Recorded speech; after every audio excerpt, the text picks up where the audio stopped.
Assalamualaikum dan salam sejahtera kepada bangsa mekanika. Hari ini kita nak bercerita tentang features-features ataupun ciri-ciri moden pada kereta baru yang banyak dikeluarkan pada hari ini. Kenapa kita nak cerita ni? Sebab walaupun kebanyakan ciri ini nampak macam canggih, moden, menyenangkan, tapi ada kalanya ia menyusahkan dan kadang-kadang ia tak berguna pun. Tapi seperti biasa kepada anda luar sana mungkin baru saja menemui channel Mekanika Curiga, mereka betul subscribe betul dan juga betul wajah kami di TikTok, Instagram dan juga Facebook.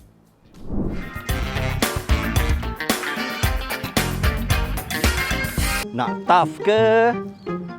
Nak long? Nak tough ke? Nak long?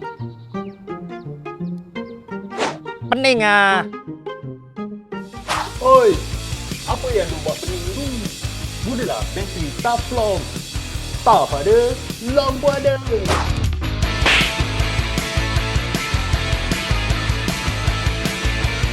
Kereta moden semakin lama, semakin canggih, semakin maju. Boleh kata semua manufacturer dalam dunia ni akan buat features-features baru yang dirasakan inovatif yang mungkin akan menarik pembeli-pembeli baru. Namun, bukan semua features ni sebenarnya berguna dan mengejutkan juga. Banyak features ini sebenarnya tak guna, menyusahkan dan sebenarnya tak perlu pun pada kereta tu. Dan ini kami senaraikan features-features tersebut dan mungkin anda tidak akan sangka ia akan dalam senarai.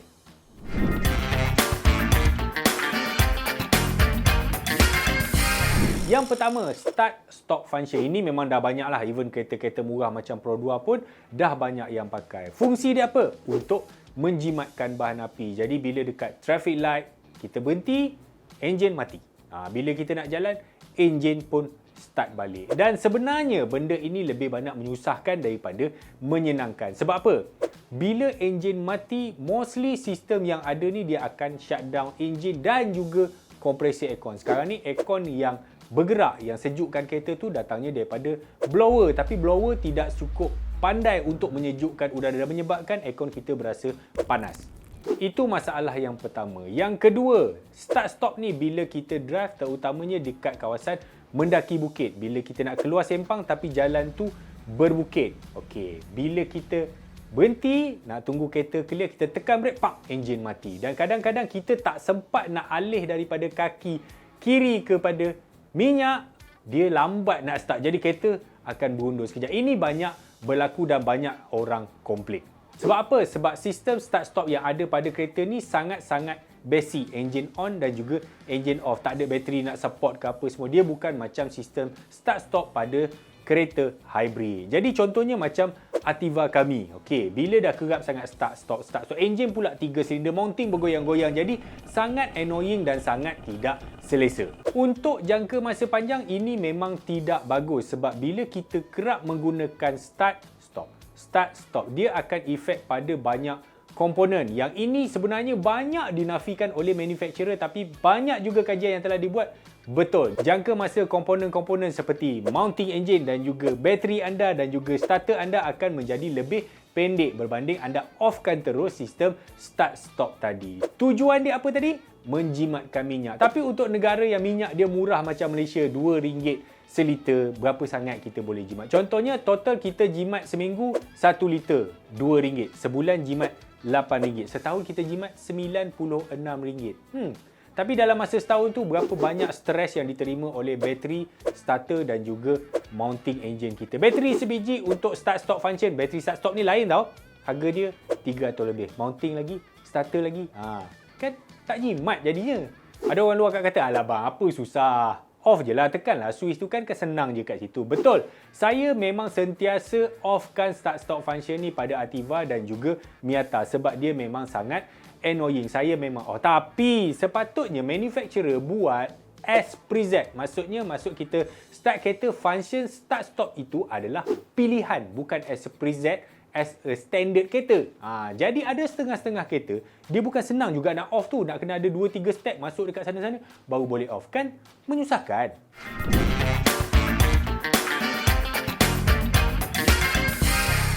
Yang kedua, lane keep assist. Benda ni dicipta memang bagus sebab Once kita keluar daripada lorong, daripada lane kita lalu tu, dia akan bagi signal, atau dalam sistem yang lebih canggih dia akan tolak steering kita masuk balik dalam lorong. Ini bagus untuk orang yang memang mangkuk tak erti nak bagi signal. Tapi untuk driver-driver yang memang setiap masa bagi signal, saya nak masuk dalam pagar rumah pun saya bagi signal. Cumanya untuk driver yang dah biasa, yang experience, untuk jalan corner kita akan biasa cari racing line. Kita akan duduk dekat inner line ataupun duduk dekat outer line bila dekat selekor. Masalahnya bila dia langgar je sikit line putih tu,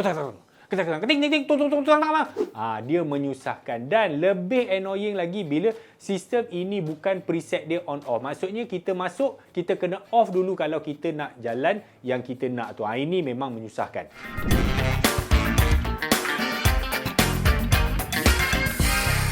Yang ketiga, tombol gear kereta moden yang semakin lama semakin susah.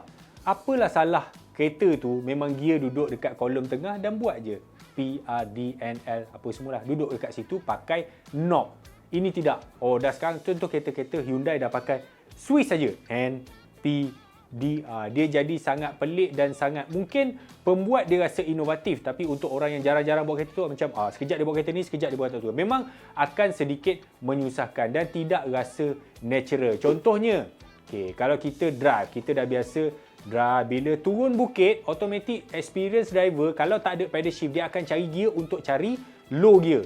Bila dah terpaksa tengok, dan ini membahayakan jugalah. Bukan itu saja. Masalah-masalah kolom gear ni. Contohnya, gear dekat bahagian kolom, dekat steering, dekat belah sini, ada yang dekat belah sini, ada yang dekat belakang twin gear pun ada juga. Ini memang sangat-sangat menyusahkan. Sepatutnya tombol gear ni perlu diletakkan pada posisi yang standard di bahagian kolom tengah. Jadi mana-mana kereta pun, tak kira lah left hand drive ke right hand drive ke, dia kena duduk dekat situ. Atau mungkinlah macam Mercedes, Tesla, dia letak dekat kolom. Letakkan kat situ saja. Ni dah siap ada dekat steering lah apa semua, pakai switch-switch gitu. Mengarut lah.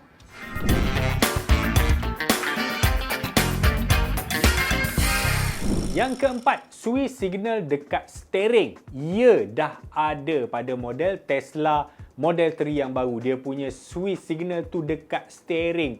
Saya ulang! Dekat steering. Ini benda yang paling dungu sekali pernah dibuat oleh engineer. Kalau nak buat dekat negara lain, dekat Europe, Amerika ke, yang tempat-tempat orang bagi signal, okey.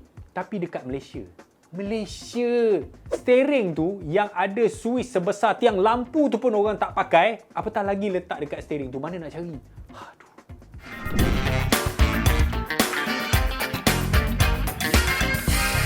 Yang kelima, fog light belakang. Yang ini banyak kali kami sentuh. Ini adalah masalah paling besar dekat Malaysia. Okey, Malaysia ni dia sign rule yang EU tu lah. Jadi setiap kereta baru mengikut spesifikasinya perlu ada fog light belakang. Siapa yang buat decision ni, dia memang paling mangkuk lah. Sebab Malaysia, negara tropika, kita tidak ada cuaca yang ekstrim. Kita tidak ada ribut pasir. Kita tidak ada ribut salji. Paling-paling pun kabus je. Kabus kita pun bukanlah ekstrim. Kita punya hujan lebat pun bukanlah ekstrim. Sedangkan tanpa lampu fog light belakang pun, kalau hujan lebat, kalau kabus, kita boleh hidupkan saja lampu belakang dan juga lampu depan kereta. InsyaAllah orang memang nampak. Masalahnya bukan lampu kabus tu tadi, pengguna. Okey, pengguna ni tak tahulah macam mana kita nak educate dia lagi. Dulu dia dekat Vios saja. Sekarang dah masuk dekat Personal Lipas, dekat Exora apa semua pun dah berjangkit-jangkit penyakit memasang lampu fog light belakang ni. Kan menyilaukan orang. Dah jadi banyak menyusahkan daripada menyenangkan.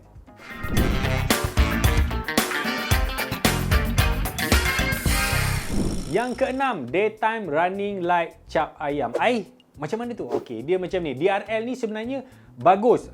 Dia sebenarnya banyak menyenangkan. Walaupun kadang-kadang ada yang jenis memang menyilaukan, tapi dia tidaklah teruk sangat. Dia memang masih berguna, especially untuk bagi kita nampak daripada jauh kehadiran sebuah kereta. Okey, ini tentang DRL built-in. Maksudnya daripada headlight tu dia ada DRL. Yang ini daripada kilang memang tidak ada masalahnya.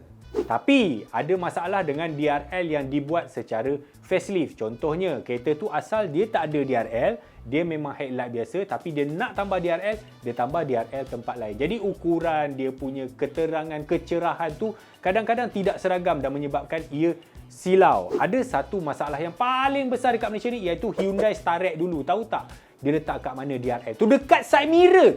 Side mirror ada DRL. Side mirror sebuah van yang tinggi dia macam ni. Bukan side mirror kereta tinggi ni. Side mirror sebuah van tinggi macam ni. Dia punya cerah tu memang tak boleh bawa bincang. Tak tahulah dia pakai LED jalan pasar ke apa tu pun. Tapi memang sangat-sangat menyilaukan. Dan tak tahulah macam mana benda macam ni boleh approve.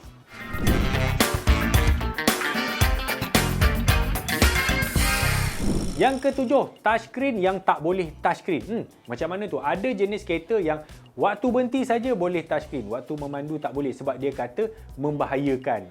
Kena pakai knob. Still juga kena kontrol pakai knob. Bila knob tu kita tak nampak, kita tengok juga sama juga.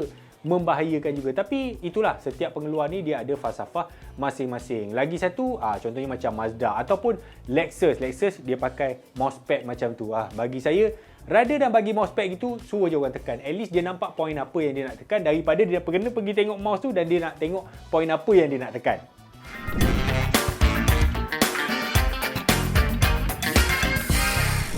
Yang ke-8, integrated function dekat touchscreen. Kita memang tahu kebanyakan kereta-kereta moden dia punya function banyak terletak pada touchscreen dan especially kereta-kereta mewah semua sampai aircon pun duduk dalam touchscreen. Come on lah, benda basic aircon kot. Aircon ni buatlah switch lain. Ada pengeluar yang dulu dia buat dekat touchscreen, sekarang dia dah keluar balik sebab kena komplain dengan pengguna. Dan janganlah semua nak jadi macam Tesla, semua letak dalam tu. Itu memang sangat menyusahkan untuk orang macam saya, untuk gadget-gadget freak yang dekat luar sana mungkin dia suka. Tapi bayangkan kalau ada masalah berlaku, screen tu blank. Okay? Screen blank tak boleh on. Bermaksud seluruh kereta operation dia out. Kan menyusahkan function-function macam tu. Cuba buat macam Iswara dulu, kan senang. Radio kat situ, aircon dekat situ, seat dekat sini. Senang macam tu.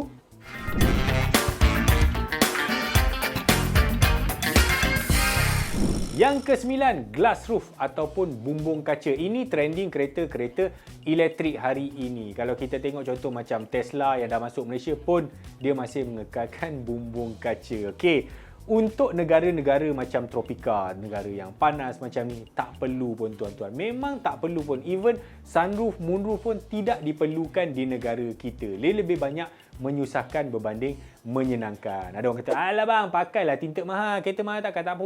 Ini bukan soal tinted dah ni. Bila moonroof ataupun glass roof, tak ada langsung curtain yang melindungi heat. Okey. Tinted, dia akan tahan panas je. Tapi heat tu tetap akan masuk. Dia punya haba tu tetap akan masuk. Pakailah tinted yang termahal sekali di atas planet bumi ini pun anda tidak akan dapat kedinginan sebagaimana sebuah Pro 2 Ultra.